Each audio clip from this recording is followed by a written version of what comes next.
자, 최근 민주당 입장에서 만족스럽지 못한 여론조사 결과가 연일 계속되고 있죠. 정당 지지도는 물론이고요. 이재명 대표 역시 차기 대선 주자 조사에서 탄핵 찬성 여론을 고스란히 흡수하지 못하고 있습니다. 그런 이유 때문일지 최근 민주당 이재명 대표가 기본소득과 같은 본인의 소신마저 바꾸는 모습을 보여주고 있습니다. 세계관이 180도 바뀌었다는 지적도 함께 따라붙고 있는데 특히 외교를 대하는 태도가 많이 달라졌습니다. 이재명 대표 발언 들어보겠습니다. 중국 사람들이 한국 싫다고 한국 물건을 사질 않습니다. 왜 중국을 찝쩍거려요? 그냥 쎄쎄. 대만에도 쎄쎄. 이러면 되지. 윤석열 정부가 일본의 자위대를 독도 근해로 불러들여서 합동 실전 군사 훈련을 연이어서 강행하고 있습니다. 좌시할 수 없는 국방 참사이고 안보 자해 행위입니다. 네, 이런 가운데 지금 이재명 대표가 지난 1일이죠. 외신 인터뷰에서 지난 총선 때 크게 외교관 논란을 일으켰던 본인의 쎄쎄 발언에 대해 이렇게 해명을 했습니다. 지난 1일 외신 인터뷰에 왜 중국의 찝쩍거리나 한국 외교는 실용적이어야 하고 그냥 쎄쎄하면 된다 이런 발언에 대해서 국익을 해칠 정도로 중국과의 관계를 악화시키지는 말아야 한다는 취지에서의 해명이었다 이런 얘기를 해놨거든요. 이것도 이게 무슨 얘기입니까? 그러니까 중국과 그 당시에는 관계 악화 더 심하게 되지 않게 하기 위해서 쎄쎄 좋다 이렇게 해줬어야 됐다라는 취지였다는 건가요? 그러니까 윤석열 대통령이 미국과 중국이 지금 주도권 경쟁을 하고 있는 상황에서 지나치게 최선봉에 서가지고 마치 미국의 대통령처럼 앞에 나가가지고 중국하고 마찰을 빚고 하는 것에 대해서 우리는 실용외교하고 국익외교를 하면 되는데 너무 중국하고 마찰을 심하게 하는 거 아니냐. 그것을 걱정해서 하시는 말씀이에요. 저거 문맥을 다 들어보면 그런 말이 있는 거죠. 그러니까 한국 물건을 사도록 만들어야 되는 거 아니냐. 이게 실용외교, 국익외교를 해야 된다. 중국과의 마찰을 왜 우리가 최선봉에 서가지고 마치 미국 대통령인 것처럼 그렇게 활동하는 것은 좀 자제해야 되는 거 아니냐. 이런 취지의 말씀이라고 저는 이해합니다. 알겠습니다. 최영민 어떻게 보셨어요? 글쎄, 뭐 중국이 쎄쎄하고 대만에도 쎄쎄해서 문제가 해결될 것 같으면 그 진짜 외교라는 게 너무나 간단하죠. 근데 그렇게 외교는 간단하지 않습니다. 자, 우리는 그 미국과 군사 동맹 관계입니다. 그렇기 네. 때문에 그 이 프레임상으로 보면 중국과 그 이런저런 정치 외교적으로는 대척점에 있을 수밖에 없어요. 그러나 이제 경제적으로 보면 또 중국이 우리의 굉장히 중요한 무역 파트너죠. 그렇기 때문에 이제 이런 어떤 정치 외교적인 그 약간의 그 어떤 불편한 관계를 조금 그 무마해서 갈 수는 있어요. 그러나 그게 쎄쎄한다고 해결될 문제는 아니에요. 그렇기 때문에 우리는 정치 외교와 경제 관계를 좀 분리해서 중국을 대응해야 된다. 뭐 이렇게 하는 것이 이제 일반적인 외교 전문가들의 판단입니다. 근데 거기에 대고서 뭐 대만이든 뭐 중국이든 쎄쎄하고 해결된다.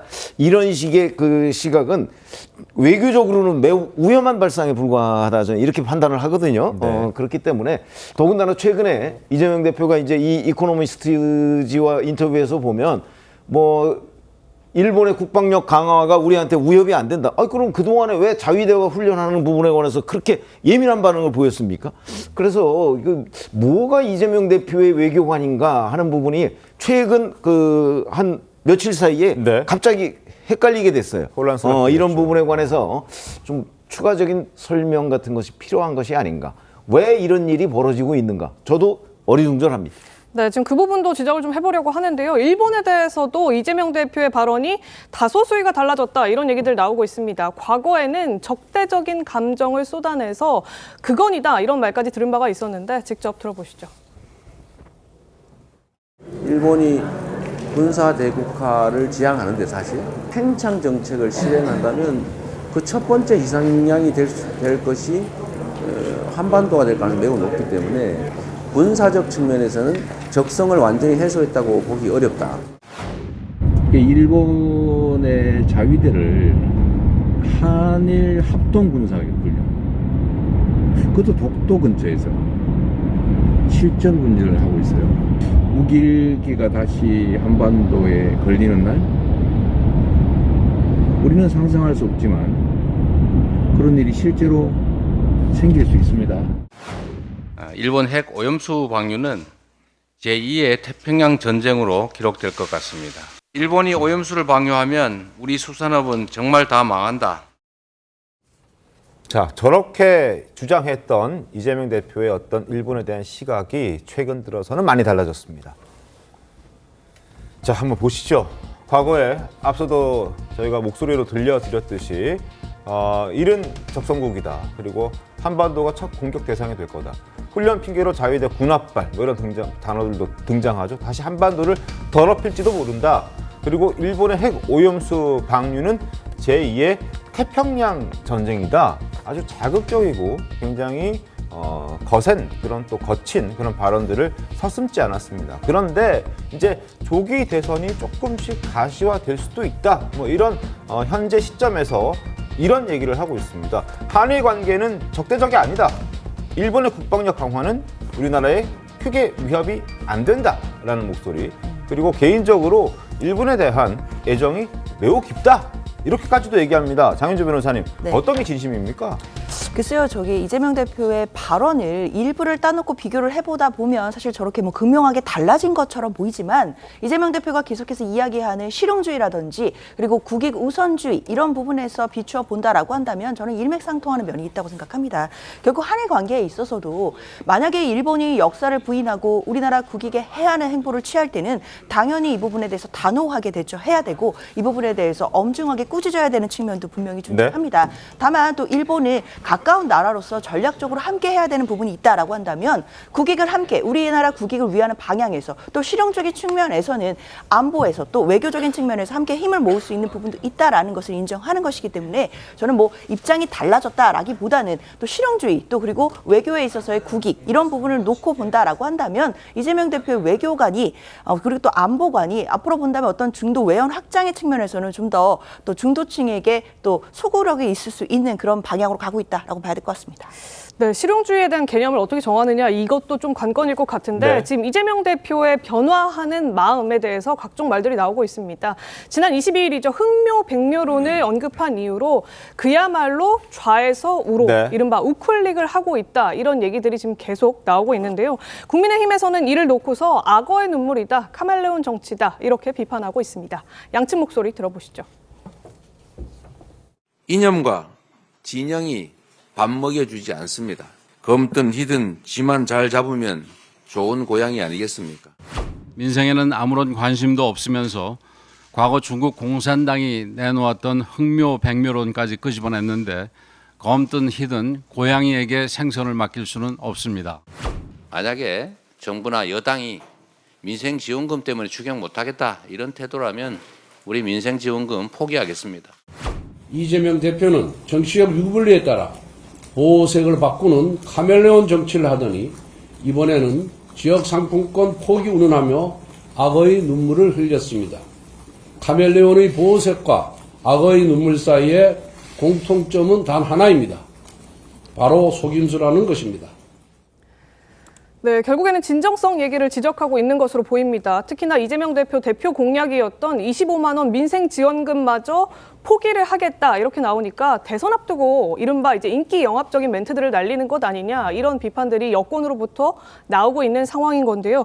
대표적으로 최근 또 논란이 되고 있는 것이 민주당의 근간을 흔들어 버리는 것 아니냐 이런 논란으로 지적되고 있는 주 52시간제 근무 예외 조항을 도입하느냐 여부입니다. 반도체 특별법에 이 조항이 있습니다. 화이트칼라 이그젬션이라고 하는 특정 전문직에 한해서는 또 전문 분야에 한해서는 주 52시간 근무하는 것에 대해서 예외적으로 적용될 수 있도록 특별한 조항을 만들어야 된다. 이런 지금 주장인 건데 민주당 입장에서는 노동자의 생명과 안전을 위협하고 있는 문제다. 노동계에서 반발을 하고 있고요. 민주당에서도 주 52시간 도입을 강력하게 주장해왔던 전례가 있기 때문에 민주당의 근간을 흔들려고 하는 이재명 대표의 대선 공약성 발언이다. 이런 지적들까지 지금 같이 나오고 있는 겁니다. 이건태 의원이 이 52시간 예외 적용 결국에는 하게 되는 겁니까? 오늘 토론회도 있는데요. 네, 오늘 이제 정책 토론회를 이재명 대표께서 좌장이 돼가지고 네. 노동계와 산업계 양측을 초대해서 들어보는 찬반의 입장을 다 듣는 있는 거죠. 겁니다. 그래서 지금 반도체가 아시다시피 우리 한국의 반도체의 기술 경쟁력과 산업 경쟁력을 유지하고 앞서가는 거 굉장히 중요하잖아요. 네. 이거 국가적인 문제입니다. 네. 그래서 이 문제 해결을 위해서 주 52시간이 여기에 대해서 예외로 하는 것이 어느 정도 필요한지, 왜 필요한지 이런 걸 다 들어보고 또 당의 의원들의 의견을 들어보고 당의 입장을 정할 걸로 보여집니다.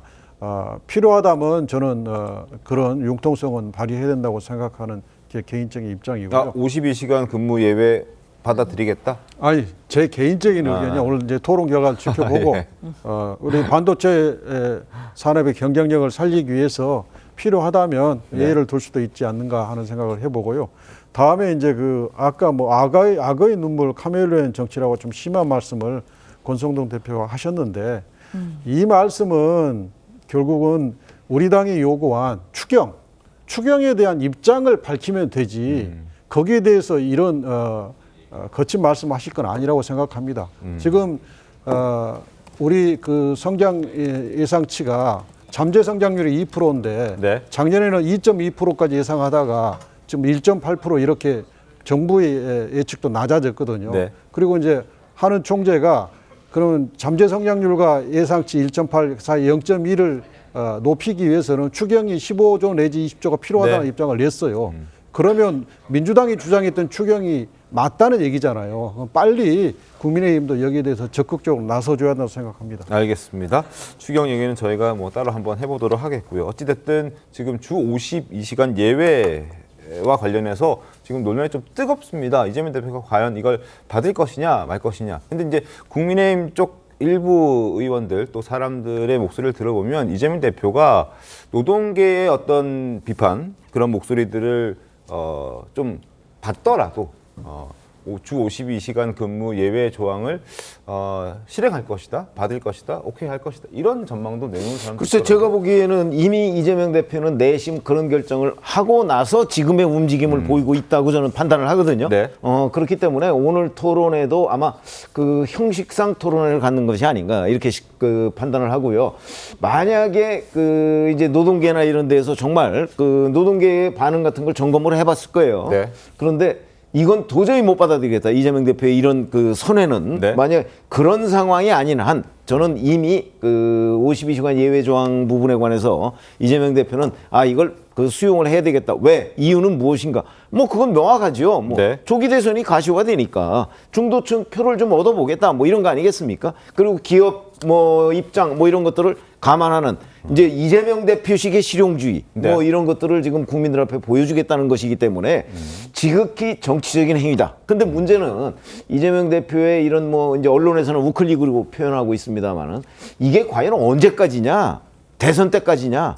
아니면 이재명 대표가 정말 대선에서 성공을 하더라도 계속 유지될 정책이냐 하는 부분에 대한 의문은 아마 앞으로도 계속 진행이 될 겁니다. 그러니까 이재명 대표의 말을 어디까지 믿을 수 있느냐 뭐 이런. 아니 그럼 과거에 워낙 선례가 많기 때문에 아마 이재명 대표의 이른바 언론에서 표현하는 우클릭에 대해서 그 진정성 논란은 끊이지 않을 것이다 이렇게 얘기를 할 수 있겠습니다. 어쨌든 이 노동자의 권리를 보장하겠다 이건 민주당의 오랜 근간이자 주장이었는데 이 부분을 흐트리는 측면이 있기 때문에 내부에서도 지금 야권을 지지하는 세력 쪽에서도 비판이 나오는 것 같습니다. 네. 조금 전 민노총에서도 입장을 냈는데요. 이재명 대표에게 반도체법 노동시간 적용 제외 논의 자체를 좀 중단하라. 그리고 양대 노총에서도 반도체법 노동시간 적용 제외 시도를 규탄한다. 지금 이런 입장문을 내고 있습니다.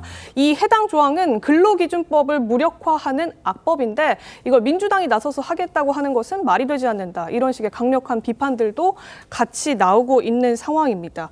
이 이재명 대표가 말씀 주신 것처럼 오락가락 행보를 하고 대선만 생각하는 식의 입장 표명을 한다. 이런 지적이 나오는데 지난 21대 대선 과정에서도 비슷한 모습이 있었다. 이런 얘기가 있습니다. 당시에 전두환 전 대통령 공과 발언으로 논란이 커지니까 급기야 며칠 후에 사과하는 모습을 보였거든요. 당시 목소리 들려드리겠습니다. 전두환도 공과가 병존합니다. 그러나 전체적으로 보면 삼저 호황을 잘 활용해서 경제가 망가지지 않도록 경제가 제대로 움직일 수 있도록 한 것은 성과인 게 맞습니다.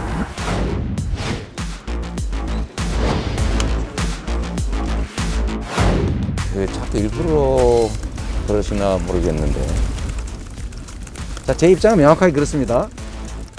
전두환 국민이 맡긴 권한으로 국민이 맡긴 총칼로 국민을 살해한 용서할 수 없는 범죄자입니다.